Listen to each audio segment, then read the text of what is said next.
ఓం శాంతి 18/2/1984 అవ్యక్త బాప్దాద యొక్క మధుర మహావాక్యాలు. బ్రాహ్మణ జీవితం అమూల్యమైన జీవితం. ఈరోజు సదా స్నేహంలో ఇమిడిపోయిన స్నేహి పిల్లలను కలుసుకునేందుకు స్నేహ సాగరుడు వచ్చారు. ఎలాగైతే స్నేహంతో తండ్రిని స్మృతి చేస్తారో అలా తండ్రి కూడా స్నేహి పిల్లలకు 16 రెట్లు బదులు ఇచ్చేందుకు సాకార సృష్టిలో కలుసుకునేందుకు వస్తారు. తండ్రి పిల్లలను తమ సమానంగా అశరీరిగా నిరాకారులుగా చేస్తారు. పిల్లలు స్నేహంతో నిరాకారి మరియు ఆకారి తండ్రిని తమ సమానంగా సాకారులుగా చేస్తారు. ఇది పిల్లల స్నేహం యొక్క అద్భుతం. ఇటువంటి అద్భుతాన్ని చూసి బాప్దాద హర్షితమవుతారు. సదా తండ్రి సాంగత్య రంగులో పిల్లలు తండ్రి సమానంగా ఎలా తయారవుతున్నారో చూసి పిల్లల గుణగానం చేస్తూ ఉన్నారు. ఇలా తండ్రిని అనుసరించే పిల్లలను ఆజ్ఞాకారులు, విశ్వాసపాత్రులు, విధేయులు, సత్యాతి సత్యమైన అమూల్య రత్నాలు అని బాప్దాద అంటారు. పిల్లలైన మీ ముందు ఈ స్థూలమైన వజ్ర వైడ్యూర్యాలు కూడా మట్టితో సమానమైనవి. మీరు అంత అమూల్యమైన వారు. ఇలా స్వయాన్ని బాప్దాద కంఠహారంలోని విజయీ అమూల్య రత్నాన్ని అని అనుభవం చేసుకుంటూ ఉన్నారా? ఇలాంటి స్వమానం ఉంటుందా? ఎంత దూరంగా ఉన్నా దూరదేశం నుండి ఎన్నుకొనే మిమ్మలను బాప్దాద తమ వారిగా చేసుకున్నారు అని డబల్ విదేశీ పిల్లలకు నష మరియు సంతోషం ఉంటుంది.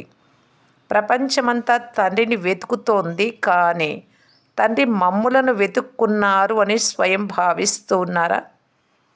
ప్రపంచంలోని వారు వచ్చేయండి, రండి తండ్రి అని పిలుస్తున్నారు. కానీ మీరందరూ నంబర్ వారీగా ఏ పాట పాడుతున్నారు? మీతోనే కూర్చుంటాను, మీతోనే తింటాను, సదా మీతోనే ఉంటాను అని పిలవడం ఎక్కడ? సదా తోడుగా ఉండడం ఎక్కడ? రాత్రికి పగలకు ఉన్నంత తేడా ఉంది కదా. ఒక్క సెకండు సత్యమైన అవినాశి ప్రాప్తి కొరకు దాహంతో ఉన్న ఆత్మలు ఎక్కడ? ప్రాప్తి స్వరూపాత్మలైన మీరెక్కడ? వారు మహిమ చేసేవారు, మీరు తండ్రి జతలో కూర్చునేవారు. వారు పిలిచేవారు, మీరు ప్రతి అడుగు వారి మతం పైన నడిచేవారు, బాబా చెప్పినట్టు నడిచేవారు. భక్తులు దర్శనం కోసం దాహంతో ఉన్నవారు, మీరు తండ్రి ద్వారా స్వయం దర్శనీయ మూర్తులుగా అయిపోయారు. ఇంకా కొంచెం దుఃఖము, బాధల అనుభవం పెరిగినప్పుడు మీ క్షణకాలపు దర్శనం కొరకు, మీ క్షణకాలపు దృష్టి కొరకు ఎంత దాహార్తులుగా అయ్యి మీ ముందుకు వస్తారు చూస్తారు. ఇప్పుడు మీరు ఆహ్వానించి రమ్మని పిలుస్తున్నారు. తర్వాత మీతో క్షణకాలం కలుసుకునేందుకు మమ్ములను మీతో కలవనివ్వండి అని చాలా శ్రమ పడతారు. ఇలాంటి సాక్షాత్కార స్వరూపం మీ అందరికీ అవుతుంది. అటువంటి సమయంలో తమ శ్రేష్ఠ జీవితము మరియు శ్రేష్ఠ ప్రాప్తి యొక్క మహత్వాన్ని మీ పిల్లలందరిలో కూడా ఆ సమయంలో ఎక్కువగా గుర్తిస్తారు. ఇప్పుడు నిర్లక్ష్యము మరియు సాధారణత కారణంగా తమ శ్రేష్టత మరియు విశేషతను మర్చిపోతూ కూడా ఉంటారు. కానీ అప్రాప్తిగా ఉన్న ఆత్మలు ప్రాప్తి దాహంతో మీ ఎదురుగా వచ్చినప్పుడు మేము ఎవరు, వారు ఎవరు అని తేడాను తెలుసుకొని ఎక్కువగా అనుభవం కూడా చేస్తారు. ఇప్పుడు బాప్దాదా ద్వారా సహజంగా అనేక ఖజానాలు లభించిన కారణంగా అప్పుడప్పుడు స్వయం మరియు ఖజానాల విలువను సాధారణంగా భావిస్తున్నారు. కానీ ఒక్కొక్క మహావాక్యం, ఒక్కొక్క సెకండు, ఒక్కొక్క బ్రాహ్మణ జీవితపు శ్వాస ఎంత శ్రేష్టమైనదో పోను పోను చాలా అనుభవం చేస్తారు. బ్రాహ్మణ జీవితంలోని ప్రతి సెకండ్ ఒక్క జన్మకే కాదు, జన్మ జన్మల ప్రాలబ్ధాన్ని తయారు చేస్తుంది. ఒక సెకండ్ వెళ్ళిపోయింది అనగా అనేక జన్మల ప్రాలబ్ధం పోయింది. మీరు ఇటువంటి అమూల్య జీవితం కలిగిన శ్రేష్టమైన ఆత్మలు, ఇటువంటి శ్రేష్ట భాగ్యవంతులైన విశేషాత్మలు. మీరెవరు అర్థం చేసుకున్నారా? ఇటువంటి శ్రేష్టమైన పిల్లలను కలుసుకునేందుకు తండ్రి వచ్చారు. డబల్ విదేశీ పిల్లలకు ఇది సదా గుర్తు ఉంటుంది కదా, లేక అప్పుడప్పుడు మర్చిపోవడం, అప్పుడప్పుడు గుర్తు ఉంటుందా? స్మృతి స్వరూపులుగా అయ్యారు కదా. ఎవరైతే స్వరూపులుగా అవుతారో వారు ఎప్పుడూ మర్చిపోలేరు. స్మృతి చేసే వారిగా కాదు, స్మృతి స్వరూపంలో కనబడాలి. దానినే స్మృతి స్వరూపులుగా కావటము అంటారు. మంచిది. ఇటువంటి సదా మిలనం జరుపుకునే వారికి, సదా తండ్రి సాంగత్య రంగులో ఉండే వారికి, సదా స్వయం సమయము మరియు సర్వప్రాప్తుల మహత్వాన్ని తెలుసుకున్న వారికి, సదా ప్రతి అడుగులో తండ్రిని అనుసరించే వారికి, అటువంటి చాలా కాలం తర్వాత కలిసిన సుపుత్రులైన పిల్లలకు బాప్దాదా ప్రియ స్మృతులు మరియు నమస్తే. పోలెండ్ మరియు అన్య దేశాల నుండి వచ్చిన క్రొత్త పిల్లలతో అందరూ స్వయాన్ని భాగ్యవంతులుగా భావిస్తున్నారా? ఎటువంటి భాగ్యం! ఈ శ్రేష్ఠ భూమిపైకి రావటం ఇదన్నింటికంటే గొప్ప భాగ్యం. ఈ నేల మహోన్నతమైన తీర్థభూమి. ఇక్కడికి చేరుకున్నారు కావున ఇదైతే భాగ్యమే కదా. కానీ ఇక ముందు ఏం చేస్తారు? స్మృతిలో ఉండాలి. స్మృతి చేసే అభ్యాసాన్ని సదా పెంచుకుంటూ ఉండాలి. ఎవరు ఎంత నేర్చుకున్నారో దానిని ముందుకు పెంచుకుంటూ ఉండండి. ఒకవేళ సదా సంబంధంలో ఉంటూ ఉన్నట్లయితే సంబంధం ద్వారా చాలా ప్రాప్తి చేసుకుంటూ ఉంటారు. ఎందుకు? ఈనాటి విశ్వంలో అందరికీ సంతోషము మరియు శాంతి రెండూ కావాలి. కనుక ఈ రాజయోగ అభ్యాసం ద్వారా సదాకాలం కొరకు ప్రాప్తిస్తాయి. ఈ ప్రాప్తిని కోరుకున్నట్లయితే ఇదే సహజ సాధనం. దీనిని వదలకండి, తోడుగా ఉంచుకోండి. చాలా సంతోషం లభిస్తుంది. ఎలాగైతే సంతోషపు గని లభిస్తే దాని ద్వారా ఇతరులకు కూడా సత్యమైన సంతోషాన్ని పంచగలరో అలా ఇతరులకు కూడా వినిపించాలి. ఇతరులకు కూడా ఈ మార్గాన్ని తెలపాలి.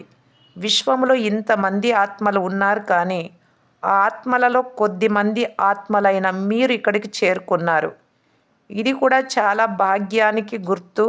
శాంతి కుండంలోకి చేరుకున్నారు. శాంతి అయితే అందరికీ అవసరం కదా.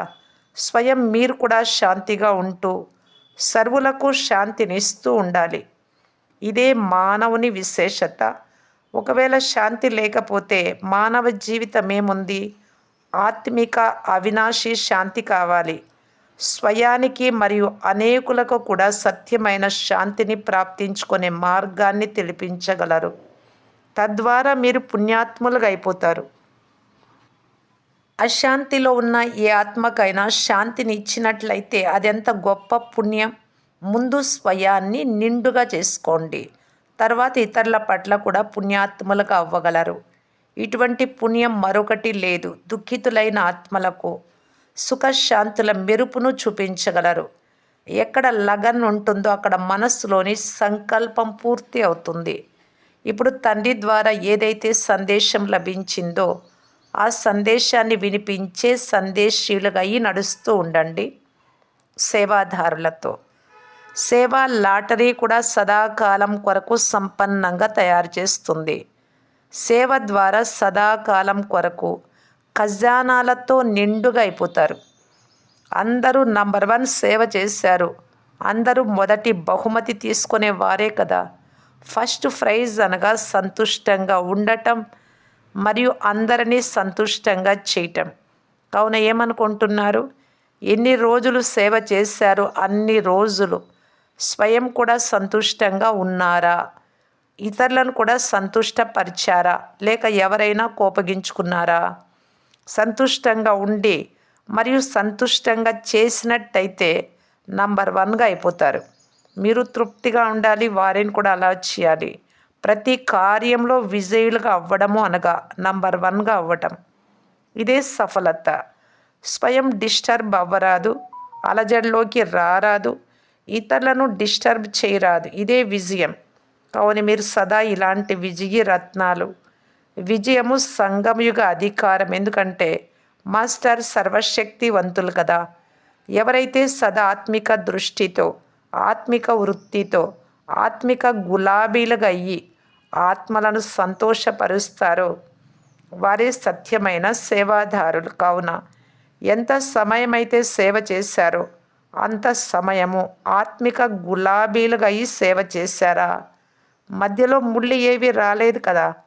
సదా ఆత్మిక స్మృతిలో ఉండాలి అనగా ఆత్మిక గులాబీ స్థితిలో ఉండాలి, సుఖమిచ్చేవారిగా. ఎలాగైతే ఇక్కడ ఈ అభ్యాసాన్ని చేశారో అలాగే తమ తమ స్థానాలలో కూడా అలాంటి శ్రేష్టమైన స్థితిలో ఉండాలి. క్రిందికి రాకండి. ఏమి జరిగినా, ఎలాంటి వాయుమండలం ఉన్నా, ఎలాగైతే గులాబీ పుష్పం ముళ్ళ మధ్యలో ఉంటున్నా సదా స్వయం సుగంధాన్ని ఇస్తుందో, ముళ్ళతో కలిసి స్వయం ముళ్ళుగా అవ్వదో, అలా ఆత్మిక గులాబీలు సదా వాతావరణ ప్రభావం నుండి అతీతంగా మరియు ప్రియమైన వారిగా ఉండాలి. అక్కడికి వెళ్ళి మాయ వచ్చేసింది ఏం చేయాలి అని వ్రాయరాదు. సదా మాయాజీతులయ్యి వెళ్తున్నారు కదా. మాయకు వచ్చే అనుమతిని ఇవ్వకండి. ద్వారాన్ని సదా మూసేయాలి. స్మృతి మరియు సేవ డబల్ లాక్. ఎక్కడైతే డబల్ లాక్ ఉంటుందో, స్మృతి ఉంటుంది, సేవ ఉంటుందో అక్కడికి మాయ రాజాలదు. దాదీజీ మరియు ఇతర పెద్ద అక్కయ్యలతో ఎలాగైతే తండ్రి సదా పిల్లల ఉత్సాహాలను పెంచుతూ ఉంటారో అలాగే తండ్రిని అనుసరించే పిల్లలు, విశేషంగా దేశ విదేశాల నుండి వచ్చిన టీచర్లందరికీ బాప్దాదా సేవకు అభినందనలు తెలియజేస్తున్నారు. ప్రతి ఒక్కరూ తమను పేరు సహితంగా తండ్రి ప్రియ స్మృతులకు మరియు అధికారులుగా భావించి, స్మృతి మరియు ప్రేమకు అధికారులుగా భావించి మిమ్మల్ని మీరే ప్రేమించుకోండి. ఆత్మను ఒక్కొక్కరి గుణాలను గానం చేసినట్లయితే ఎన్ని గుణాలు పాడాలి? అందరూ చాలా శ్రమ చేశారు.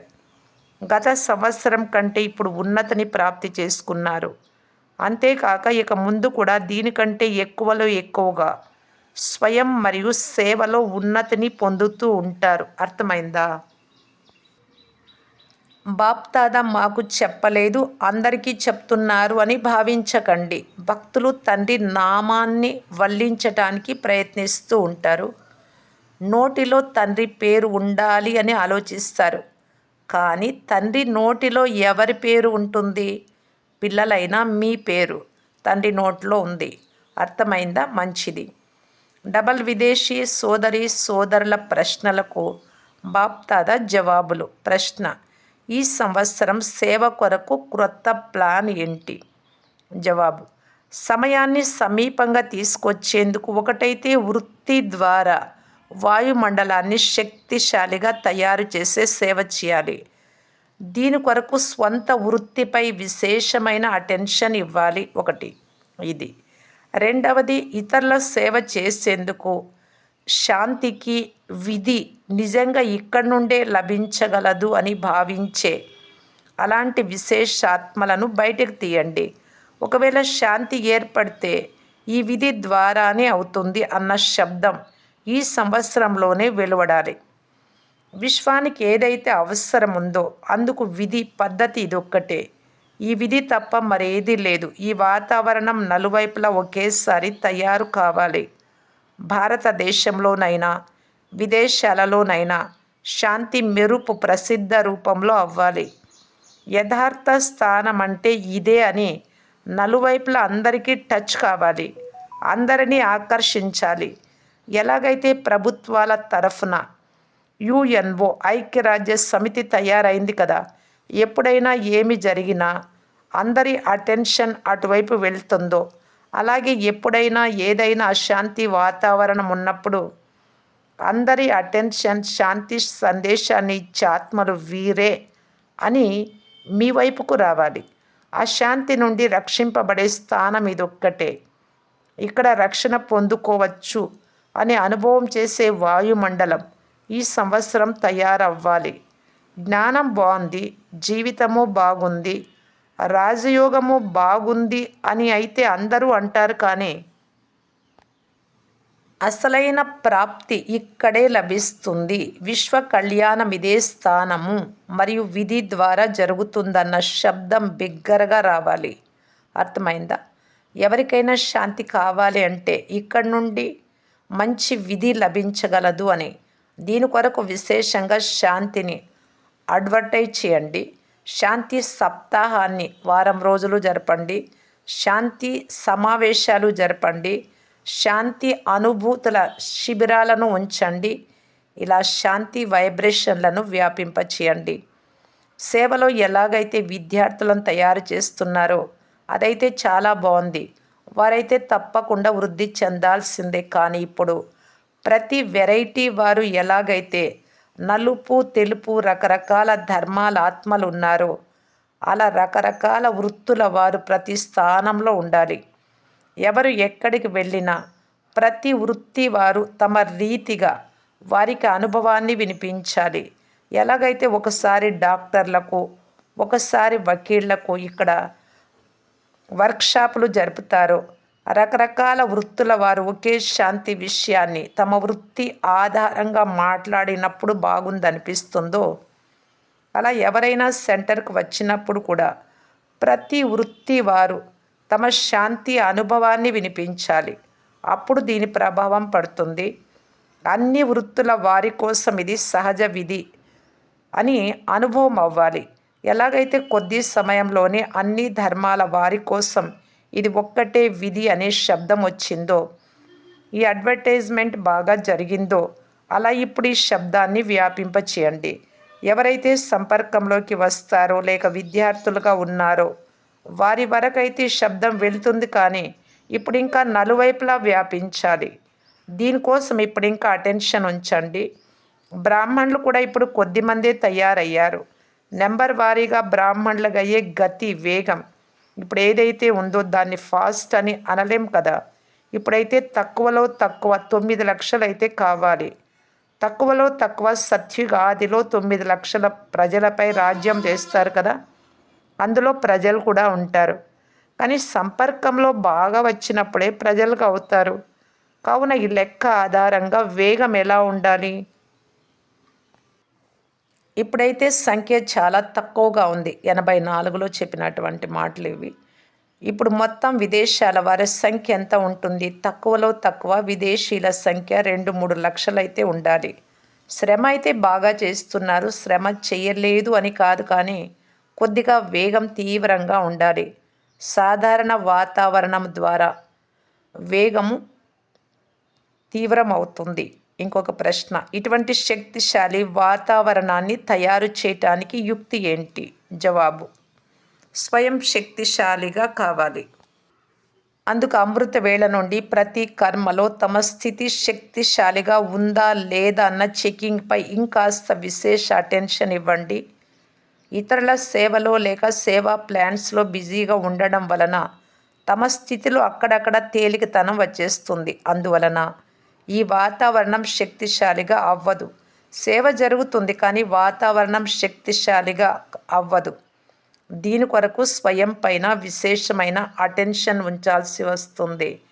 కర్మ మరియు యోగం, కర్మతో పాటు శక్తిశాలి స్థితి, దీని బ్యాలెన్స్లో కొద్దిగా లోటు ఉంది. కేవలం సేవలో బిజీగా ఉండడం వలన స్వస్థితి శక్తిశాలిగా ఉండదు. ఎంత సమయం సేవలో ఇస్తారో, ఎంతగా తనువు మనస్సు ధనాలను సేవలో ఉపయోగిస్తారో దాని అనుసారంగా 1కి లక్షల రెట్లు ఏదైతే లభించాలో అది లభించడం లేదు.